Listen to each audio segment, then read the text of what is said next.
Imagine, one day, you decide to throw a party for all your friends. You get out your phone and you start inviting people. You want a really big party, so you say, anyone can come. And on the big day, you get your place ready for the party. And you're really excited to see everyone. And pretty soon, the guests all start arriving. After a while, everyone you're expecting has arrived and you're having a really good time. But then the doorbell goes, and you think, I wonder who that is. Must be someone I've forgotten about. And it is. Someone who you definitely did not want at the party. It's your neighbour Brian. Brian has to be one of the most annoying people you know. He's rude, grumpy, he moans a lot, and he's not so flash on personal hygiene. He's the last person you want at your party. But before you know it, he goes straight inside without even saying hello. And he goes up to your guests and he's rude. He helps himself to drinks and food.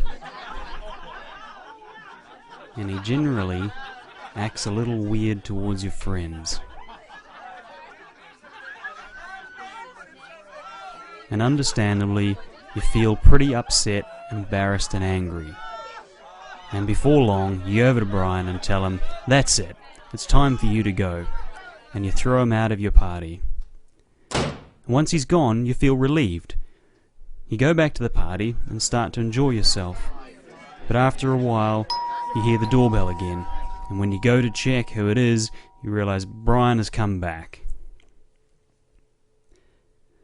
And before you can stop him, he opens the door and races back into the party.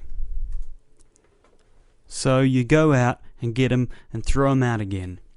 This time though, you decide you're going to make sure he doesn't come back. So you decide to stand by the door and make sure he can't get back in. And this works fine. Brian can't get back in and you feel good about this. Trouble is, you realize that all the while you're missing out on the party.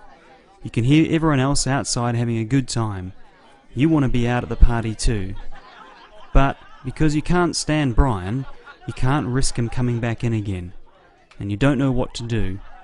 You really want to enjoy the party, but the thought of Brian being there really gets to you.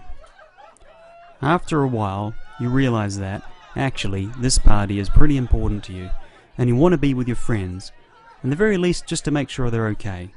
So you decide to go back out, and you say to yourself, if Brian comes out, that's how it goes. And sure enough, after a couple of minutes, Brian comes back in and starts being annoying again. But this time something's different. You don't ignore him, because he's pretty hard to ignore, but you decide just to get on with the party and talk with your friends, and you start to notice some interesting things. First, you find that even though Brian is still there, you're actually having an okay time. Sure, it'd be better if he went home, but at least you're not stuck at the door, missing out on the party. Second, you notice that when you're not trying to get rid of him all the time, he calms down a little bit. He's still a pain and still smells, but he's not so rowdy. And then after that, you start to notice some other things about Brian you hadn't actually seen before.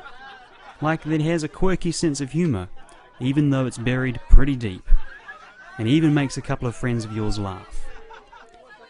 And you wonder to yourself, what will you do next time you have a party?